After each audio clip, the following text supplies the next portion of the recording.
Hey guys, my name is Ravish and welcome back to another video in the series of Let's Talk DevOps. So today I'm going to talk about a very important topic that has recently happened with one of my friends, and I'm going to dictate the whole story what happened over here.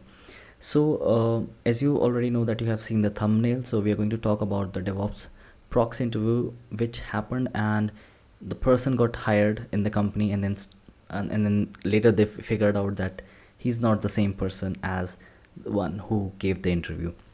All right, so this is the topic that we're going to discuss today. So before moving further in this video, I would like to request that if you're new here, kindly subscribe the channel, hit the like button, and uh, click on the bell icons so that you never miss a notification from my channel. All right, so without further ado, let's get started.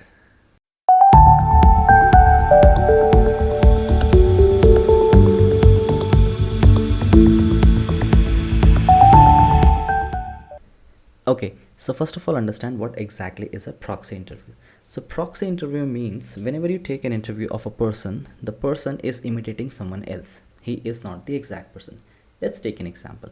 So there are two persons, person A and person B. The person A has received a link to give the interview, but what he'll do, he or she will give that link to the other person who is proficient in that field. It can be engineering, it can be DevOps, it can be software, anything. So the person B is going to take an interview from that link, and he's going to answer all the questions for the company. And at the time of joining, the person A that has taken the link will join the company. So this is one way. Second way is when you take a telephonic interview, what happens over there is someone else will answer all the questions, and when the joining letter will come, the offer letter will come, someone else will go join the company. So this is a very basic idea of a proxy interview. So that's not real, the person is not real, someone else go to take an interview, or someone else will give the interview. So this is how a proxy interview happens, and it's quite prevalent in software. I'm not sure about other branches or other aspects, but it's very common in uh, in software world. All right, so I hope you have understood this. So let's move further in the video. Okay, so starting anything, before saying anything, I would like to make a disclaimer over here that I'm not here to defame anyone. I'm not going to talk about any name. I'm not going to talk about I'm not going to show about any picture. I'm not going to show about any video of that interview. I'm not going to do that because I do not want to do any kind of defamation over here. I don't want to ruin the life of the person who has fallen a prey for these kind of activities that is happening all over the world. So please do not expect any kind of photo or video of that interview. This is just something that happened with me, so I'm going to narrate that experience. All right, so the first thing happened was his team, my friend's team, was looking for for a person who is proficient in DevOps and cloud, and because two really good DevOps engineers left their team, and then once that happened, they started looking for a better person for that. And then after that, they were presented with a resume from the recruiter, which is the HR, and they have told that this is the good person and you can take an interview. So one of my friends, my friend took an interview, took the resume in his hand and went through everything, that okay, this is fine, this is fine, so this is a good person, so we can go ahead. So it was green signal from my friend, and then we started they started looking into it. So once that was done, so an interview was scheduled, and let's say it was a Monday, and then it was scheduled on that day, and the person joined and did not switch on the camera. And when my friend asked that why are you not switching on the camera, then he said that my laptop is broken. So he said okay, then it's fine, sometimes that happens. So he gave him a benefit of doubt that okay, if your laptop is broken, you can use your phone, you can use the camera of your phone, and then we can talk. And then he said that my camera in the phone is also having issue because it is switched off. I do not have some battery, any battery left in that. Then he said that it could be a red flag, but then again he gave the person a benefit of doubt, and then he said okay, no problem, uh, what you can do is we can wait for 5 or 10 minutes, you can try restarting the PC if that works. Then he said okay, there is one more thing, that I am having an eye infection. And this was the third red flag that happened. And but then he said, okay, fine, let's do one thing. Let's cancel today's interview, and then you can be interviewed later, and get your laptop fixed, your mobile fixed, and then we can take the interview. And then he said, no, no, no, no, I can switch on my camera. That won't be a problem now. So after that, he switched on the camera, and then within 5 minutes, that camera was working. So that was another red flag that happened, but then he ignored. So my friend started asking questions from the person, and it was going perfectly all right. And then he started pushing first simple question and then hard questions, and then everything was going fine. He was able to answer 80 to 90% of the questions. So that was really good for us, that it was going fine, and my friend was saying that it's good for their team. So it was perfectly all right. Then in order to test the advanced concept, what my friend did is he asked him a real time scenarios, that he picked a few instances which he faced in his career, and then he put all those questions in front of him, that okay, this is something happening, this is something happening, what you'll do. And the person answered all of them correctly. So everything was fine, and he was very happy that we have got this kind of candidate, and that would strengthen the team. So he gave a very good review in the mail to the recruiter, to the HR, and said, okay, this is really good guy, and you can push it forward for the next round. So basically in his company there are 2 technical rounds and 1 managerial round. So that was happening. So once that was done, I think on Wednesday or Thursday, the another round came for the person, and then he again joined, and then his senior came to take the interview. The experience is around 8 to 10 years for that, for my friend's senior.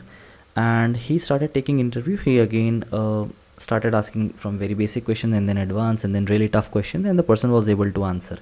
And he was very much impressed, because my friend has told him that okay, this is the guy, very good, and given all the feedback in written form, so he could have glanced through that, and everything went fine. So he also asked for some scenarios, DevOps tools, DevOps lifecycle, your product lifecycle. He was telling everything in a perfect manner. And then he also said, okay, this is fine. And then he did not ask him to switch on the camera, but then later, over the course of 15-20 minutes, he said, okay, you can switch on the camera, because I want to see what is happening over there. So he said, okay, and then he switched it on, and then it was fine. So this was fine, so perfect. And then he finished his interview within less than 1 hour, and then he gave the positive feedback to the recruiter. And once the recruiter got the feedback from both of the interviewers, they said everything is perfect, so we can push it for the managerial interview. So once that was done, so the manager took the interview again for half an hour. So sometimes what happens is managers are really busy, so because they look at a lot of things, so they took 30 minutes out of their time and asked him questions based on the scenarios, and his communication skills were absolutely fine. And then he was also impressed that okay, this is great, and we would like to hire you. And then the same feedback was given to the HR, and the three people who took the interview gave the positive feedback, and the person was sent a feedback that everything is fine and we are going to hire you, and offer letter was released on a Friday. The next Monday, when the person joined, he said that there is some issue and he won't be able to join and some stuff, and the IT team was asking the address because they had to send a laptop for him, because the company my friend is working is allowing work from home. So then he said okay, fine, we're going to send it later. Then after 2 days, my friend told the person who was hired, and he said that you can join a call, I would like to introduce to you my team. And then he sent him a link on Teams or Hangout, I don't remember. When the person joined, my friend asked him to switch on the camera, and once the camera was switched on, he was not the same person he interviewed for. He was totally a different person. And then he got a doubt that, did I take interview of this person? Is this the same person? And the other guy who took the interview, they started texting each other. My friend and his senior started texting each other, and they said, I'm not sure whether this he's the same guy who we interviewed for. He said maybe the lighting was not proper, and they were again trying to give benefit of the doubt. And then once this happened, my friend asked him, who took your first interview? And then the person said, I don't know. And then he got a red flag on this, so he asked that, who took your second interview? And then again the person said, I do not know. The two people who were standing over there, sorry, who were in the call, exactly the same person who took the interview, they were saying that, okay, I don't know who took my interview. And the last question, the last nail in the coffin was when he asked, who took your managerial interview? And the person said, I don't remember. That was the thing. They texted each other that I'm 99% sure this is not the person we interviewed, and we have hired a proxy. So that was the thing that happened with them. He wrote down all the points, mailed it to the HR and the hiring manager and stuff. And then they said that, are you sure he's not the same person? He said, I do not have a video of it. I can show a screenshot. So somehow they got a screenshot and matched the faces, and they were not identical. So the person they hired was someone else, the person interviewed was someone else. Same thing happened with my friend in 2013 when they used to take interviews on phone, and that even that day that happened. So I mean, this is something that is not very old, sorry, very new. It has been used, but I was quite astonished when I listened to that someone else joined. So people even do that. um Even I have taken a lot of interviews, like 400 500 interviews in my lifetime, and I have seen a lot of cases. I still have their recordings, because what I do is I record my screen, and if someone wants to uh, fake it, I can show it to the HR. Okay, this is the person who is faking, because sometimes a lot of people move their lips and someone else is speaking. So that's what happens in a proxy interview. So they mailed it to the HR, and then HR sent a mail that we are going to drop you. We are not going to move with your candidature forward, and then revoked the letter. So this was one thing that happened. So I have seen that a lot of people do that. They fall prey to these kind of institute who give proxy interviews. They pay them, and this stuff happens. I do have videos. I have 4 or 5 videos of those people who have fallen prey, and I can release it on the internet, but I don't want to do that, because that's not the ethical thing to do. A lot of people who want to earn views, who want to make their watch time, they release their videos, and they do not even blur their faces. The face is totally visible. So that's bad. I mean, you want to ruin someone's life who, because of some reason, for some reason, you never know the reason, right? Maybe he was not having a job, maybe he was not going through a tough time, so he took help from someone. The ideal way is to tell them that, do this hard work, do study this, study that, and you will be selected for a company, and you will be able to clear the interview. But do not make these videos public, because the life gets ruined. Internet is forever. Your video will be there on YouTube or any other Daily Motion or any other website for that matter. It will always be there, so it might ruin the life of other person. All right, so that was the incident that happened. I hope I have made you aware. Again, I'm going to say that I'm not going to create a controversy over here. I'm not going to leak any pictures or any video for that person, and or the person that I've taken interview for. I'm not going to do that, because I care for people, and this is not the right thing to do.